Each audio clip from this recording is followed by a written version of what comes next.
নমস্কার, আমি সাধনা। আজকের বানাবো কাতলা মাছের রেজালা, মানে ফিশ রেজালা। আপনারা গরম গরম ভাত, পোলাও এগুলোর সঙ্গে আপনারা খেতে পারেন। এই ফিশ রেজালাটা বানাতে প্রথমেই আমি 1 কেজি কাতলা মাছ নিয়ে নিয়েছি।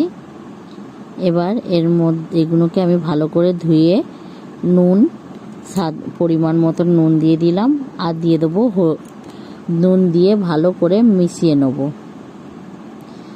এর মধ্যে হলুদ আমি দেব না, এটা শুধু নুন মাখিয়ে, এটা হলুদ ছাড়াই করব। গ্যাসে কড়া বসিয়ে দিয়েছি সাদা তেল। তেলটা যখন গরম হয়ে যাবে এর মধ্যে দিয়ে দেবো অল্প একটু লবণ।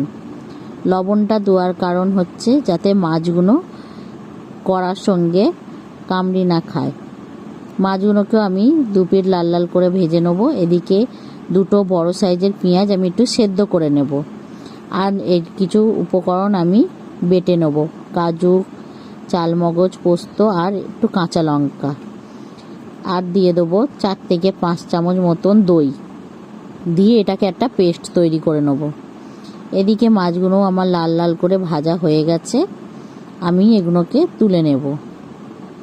ওই তেলের মধ্যেই দিয়ে দেবো 2 শুকনো লঙ্কা, দিয়ে দেবো 2 তেজপাতা, আর দেবো অল্প একটু মৌরি, গোটা মৌরি ফোড়ন দিয়ে ফোড়নটাকে ভালো করে নেড়ে চেড়ে নেব।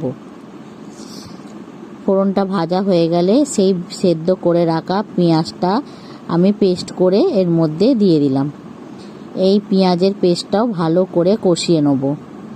দিয়ে দেবো 1 চামচ মতন আদা রসুনের পেস্টটা দিয়েও আমি ভালো করে কষিয়ে নেব যতক্ষণ না মশলার গন্ধটা চলে যাচ্ছে।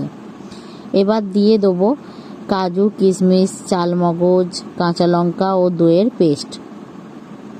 পেস্টটা দিয়েও আমি ভালো করে ওই মশলার সঙ্গে ভালো করে নেড়ে চেড়ে কষিয়ে নেব যতক্ষণ না মশলা থেকে তেলটা ছেড়ে দিচ্ছে।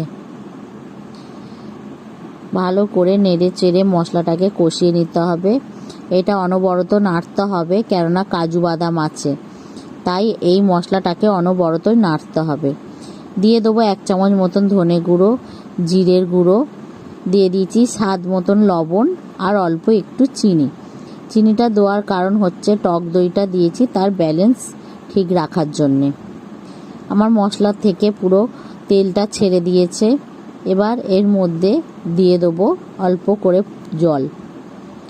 জলটা আপনাদের পরিমাণ মতন দেবেন। যতটা আপনারা গ্রেভি রাখবেন সেই আন্দাজে জল দেবেন। ঝোলটা আমার ভালো মতন ফুটে গেছে। এবার মাছগুলোকে দিয়ে দেবো। মাছগুলোকে দিয়েও আমি ভালো করে এই মাছটাকে ফুটিয়ে নেব যতক্ষণ না মাছটা সেদ্ধ হয়ে যাচ্ছে। যখন মাছটা সেদ্ধ হয়ে যাবে দিয়ে দেবো 1/2 চামচ মতন গরম মশলার গুঁড়ো, আর দিয়ে দেবো অল্প একটু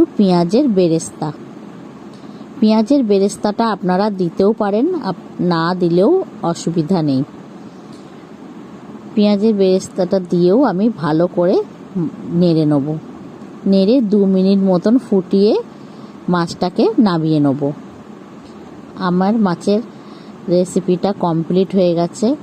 আপনাদের যদি এই কাতলা মাছের রেজালাটা ভালো লেগে থাকে তাহলে একটা লাইক, কমেন্ট, শেয়ার করে দেবেন, আর সাবস্ক্রাইব করে আমার পাশে থাকবেন। আর যদি ফেসবুকে দেখেন আমার পেজটাকে ফলো করে রাখবেন, যাতে নিত্য নতুন রেসিপিটা আপনারা সবার আগে দেখতে পান।